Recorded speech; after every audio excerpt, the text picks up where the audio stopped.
Tak guna Sanusi popular, tetapi Jeneri ketinggalan. Tiada bank, kata calon Barisan Nasional. Wow. Saudara-saudara, tuan-tuan dan puan, dalam sebuah artikel daripada Free Malaysia Today, tak guna Sanusi popular, tetapi Jeneri ketinggalan. Tiada bank, kata calon BN. Saudara-saudara, banyak spekulasi yang menyatakan Muhammad Sanusi, Menteri Besar Kedah, akan tumbang di Jeneri setelah apa yang dilakukannya sebelum ini. Setelah mahkamah memutuskan dua pertuduhan di bawah Akta Hasutan 1948 terhadap Sanusi, selain daripada isu kecurian unsur nadir bumi RII di Kedah.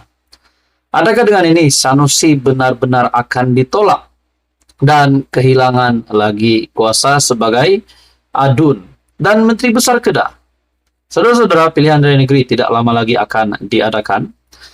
Dalam sebuah artikel daripada FMT ataupun Free Malaysia Today, calon BN Dun Jeneri Muhammad Kizri Abu Kasim berkata, populariti lawannya Sanusi Nor daripada Perikatan Nasional tidak memberi manfaat kepada kawasan itu yang masih ketinggalan daripada arus pembangunan.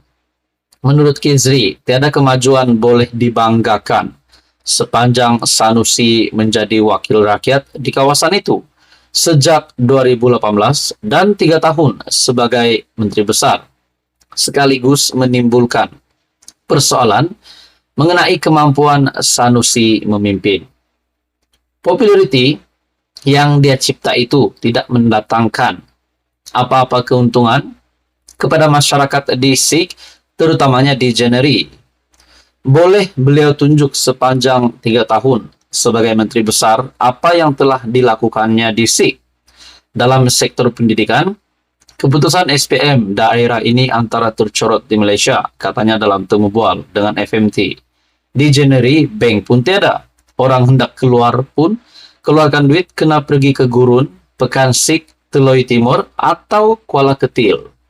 Ketua UMNO-SIG berkata, tiada guna Sanusi dikenali di seluruh negara kerana kelantangan dan kontroversi diciptanya. Sebaliknya, pemimpin PAS itu harus menggunakan kedudukan untuk mengubah kedudukan ataupun keadaan Kedah. Walaupun Sanusi ada mengumumkan perancangan dan pelaburan asing berjumlah 40 bilion, tetapi bila disemak dengan Lembaga Pembangunan Pelaburan Malaysia, MIDA, Kizri berkata, angkanya 0%, jadi bercakap di kampung nampak gah, tapi hakikatnya tiada.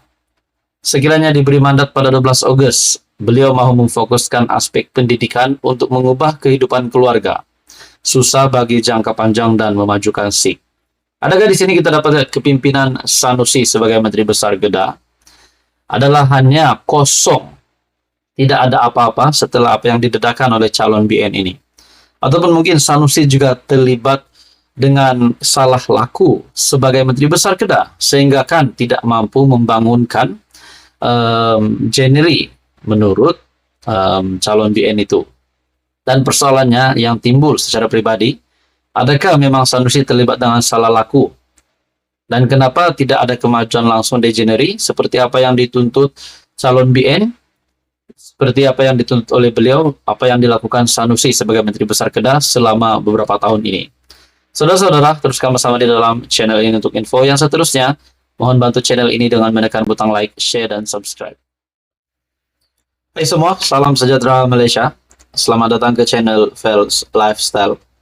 Terima kasih kerana masih setia di dalam channel ini. Tuan-tuan dan puan, hari ini kita akan bercakap tentang pilihan raya negeri di Kedah.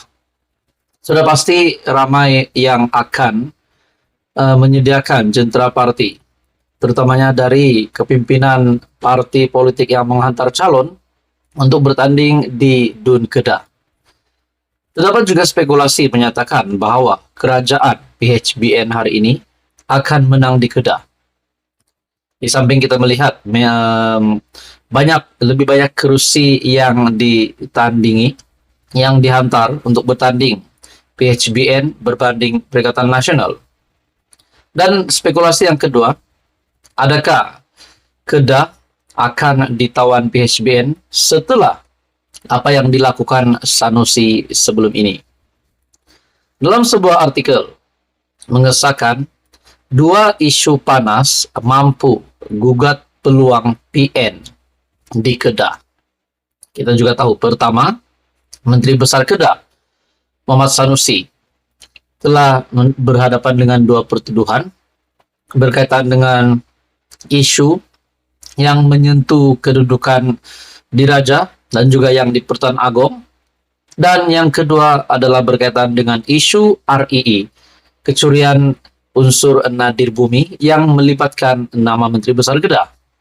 Adakah di sini bukti nyata bahwa PAS PN akan ditolak di Kedah? Dalam sebuah artikel dari biharian.com, dua isu panas mampu gugat peluang PN di Kedah. Oke, baik saudara-saudara, sebelum saya meneruskan isu hangat ini, saya meminta jasa baik Anda untuk bantu channel ini dengan menekan butang like. Anda juga dipersilakan share video ini dan tekan butang subscribe, sebab subscribe itu percuma. Faktor calon boleh memenangkan sebuah parti dalam pilihan raya, apatah lagi dengan negeri bandul berayun seperti Kedah yang menyaksikan banyak perubahan kerajaan. Hakikatnya, rakyat atau pengundi di negeri ini bijak menilai siapa sesuai untuk mentadbir. Setelah mengetahui parti apa akan bertanding, tentu faktor calon ditagih untuk membawa arus menyokong sesuatu parti. Seperti dijangka, semua 36 kerusi Dewan Undangan Negeri dipertandingkan menyaksikan pertembungan antara PHBN menentang PN, terutama di 28 kerusi. Namun, 8 kerusi yaitu Air Hangat, Kuah, Kota Sepute, Derga, Guar Cempedak, Bukit Selambau, Bakar Arang, dan Lunas memperlihatkan pertembungan banyak penjuru oleh calon bebas dan calon Parti Rakyat Malaysia PRM di Bakar Arang, sekaligus menjadikan keseluruhan 83 calon menawarkan diri.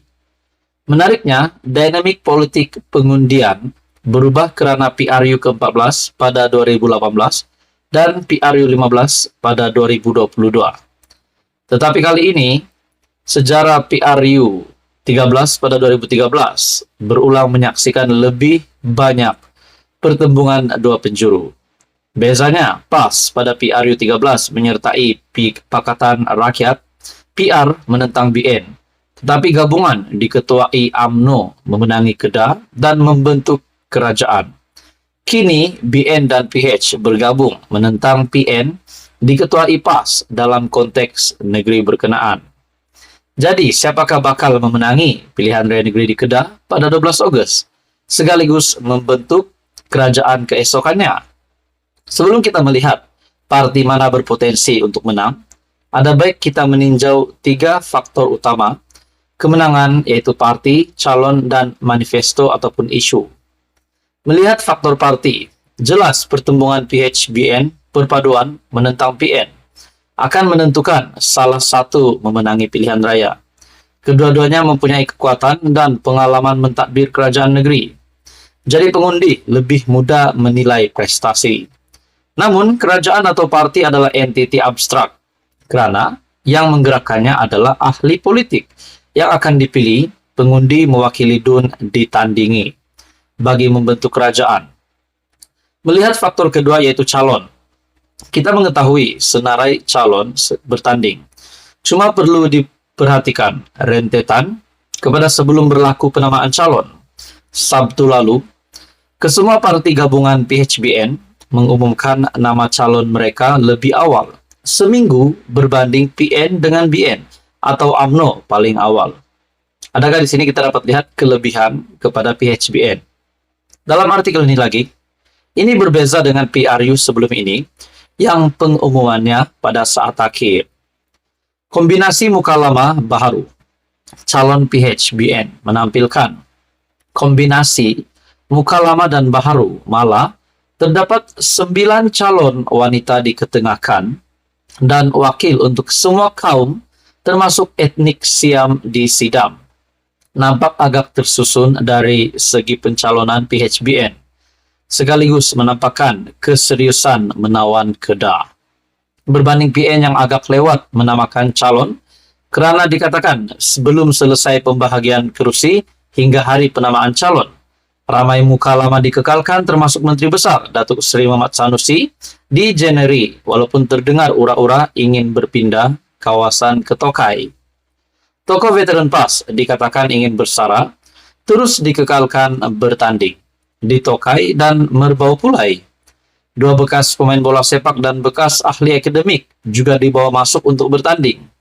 Cuma berlaku kekecohan di Dun Air Hangat dan Kuah apabila pemimpin PAS Langkawi bertindak mencalonkan diri sebagai calon bebas menentang calon PN dan PHBN. Begitu juga protes kepada pencalonan PN di kota Sipute oleh jentera dan penyokong PN. Nah, saudara-saudara, sebelum saya meneruskan pembacaan artikel ini, di sini kita sudah dapat lihat, mungkinkah ini kelemahan PAS PN di Kedah setelah kekecohan di Dun Air Hangat dan Kuah apabila pemimpin PAS Langkawi bertindak mencalonkan diri sebagai calon bebas menentang PN sendiri dan PHBN. Dan keduanya adalah berkaitan dengan protes kepada pencalonan calon PN di kota Sipute oleh jentera dan penyokong PN. Ekoran itu PAS menggugurkan keahlian timbalan yang dipertua PAS Langkawi, Mazlan Ahmad, dan timbalan Ketua Pemuda PAS Langkawi, Safwan Hanif Syafi, yang masing-masing bertanding sebagai calon bebas. Nah, adakah kedua pemimpin, yaitu keahlian ataupun timbalan yang dipertua PAS Langkawi dan juga timbalan Ketua Pemuda PAS Langkawi, kalau kedua-dua yang bertanding calon bebas ini menang, adakah mereka akan menyertai kerajaan PHBN? Bukan saja di akar umbi tetapi di pihak tertinggi. Kalau mereka menang, adakah mereka akan menyertai PHBN? Sekiranya PHBN yang majority menang pada PRN 6 negeri yang akan diadakan terutamanya di Kedah. Bagaimanapun, calon dikemukakan PN tidak diwakili calon daripada kaum India dan Siam. Malah, hanya 5 calon PN adalah wanita. Dan kita dapat lihat di situ tidak seimbang seperti mana calon yang dihantar oleh PHBN. Dalam pada itu, saudara-saudara, dalam artikel ini melihat kepada isu semasa. Isu hangat adalah yang membabitkan Sanusi yang dihadapkan ke Mahkamah Session Selayang pada 18 Julai atas 2 tuduhan mengikut Section 4 dalam kurungan 1 dalam kurungan E Akta Hasutan 1948, selain terdapat isu kecurian Nadir Bumi RII di SIK Kedah, membabitkan Perbadanan Menteri Besar MBI Kedah dan warga Cina ditangkap yang masih dalam siasatan beberapa agensi kerajaan. Melihat kepada keseluruhan aspek sehingga penamaan calon, penduduk Kedah nampak berminat menilai tawaran ingin dibawa parti dan calon bertanding. Siapa atau parti mana menawarkan tawaran menarik akan disokong pengundi nanti. Saingan sengit semestinya untuk memenangkan setiap kerusi. Sudah pasti faktor pertembungan 2 penjuru. Kerajaan perpaduan di peringkat persekutuan, tawaran manifesto, isu semasa, dan kebajikan rakyat Kedah menjadi penentu kepada keputusan PRN Dun Kedah. Penulis adalah profesor di Pusat Pengajian Antarabangsa Universiti Utara Malaysia UUM. Saudara-saudara, tonton dan puan, apa komen Anda? Teruskan bersama di dalam channel ini untuk info yang seterusnya. Mohon bantu channel ini dengan menekan butang like. Anda dipersilakan untuk share video ini dan tekan butang subscribe.